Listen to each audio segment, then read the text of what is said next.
আমরা আপনারা জেনেছেন লাস্ট গভর্নমেন্ট কারিকুলামটা অনেকটা পিছিয়ে 2012-তে চলে গিয়েছিল। আমরা আসার পরেই কারিকুলাম নিয়ে আমরা বসছি। ইতিমধ্যে আমাদের উপদেষ্টা মহোদয় তিনি কারিকুলাম চেঞ্জের ব্যাপারে কী কী আমরা নতুন ইনক্লুড করছি সেই ব্যাপারে উনি বিশদ ব্যাখ্যা দিয়েছেন। আমরা পরিমার্জনের জন্য আমরা বসছি এবং সেগুলি আমরা রেডি করে ফেলেছি। আর আমরা 2027-এর বই আমরা 2026-এর ডিসেম্বর 25-এর ভিতরে দেব। কারিকুলামের উপর ব্যাপক কাজ চলছে।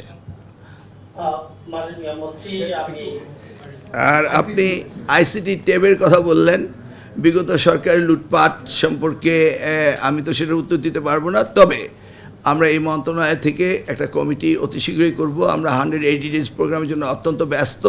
এটা শেষ হলেই আমরা একটি কমিটি করব এবং শিক্ষা মন্ত্রণালয় থেকে বিগত সরকারের দুর্নীতির শ্বেতপত্র আমরা একটি প্রিন্ট করব, এটা আমাদের ইচ্ছা আছে। আর ট্যাব আমরা 1.4 মিলিয়ন ট্যাব আমাদের লাগবে। আমাদের primary secondary tertiary education huge project. এই বাজেট আমরা নেক্সট ইয়ারে ফিজিক্যাল ইয়ারের বাজেটে এটা আছে। এই ফিজিক্যাল ইয়ারে আমরা জিডিপি 2% পেয়েছি মাননীয় প্রধানমন্ত্রীর থেকে। উনি আশ্বস্ত করেছেন এই বাজেট 5% পর্যন্ত জিডিপি উন্নীত করা হবে। এবং এবার আমরা পেয়েছি টেকনিক্যাল অ্যান্ড মাদ্রাসায় 18,000 কোটি টাকা।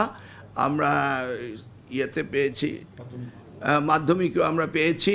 এবং আমরা যেহেতু বাজেট ঘোষণা হয়নি, এটা আমরা প্রস্তাব পাঠিয়েছি। মাননীয় উপদেষ্টা বললেন যে আমরা এই 2% আমরা পাবো বলে আশা করছি। টুগেদার 1,23,000 crore টাকা আমাদের পাওয়ার সম্ভাবনা রয়েছে।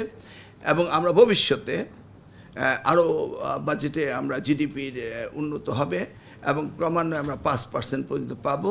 সেই অর্থায়ন থেকে আমরা ওয়ান টিচার ওয়ান ট্যাব এটা আমরা সম্পন্ন করব।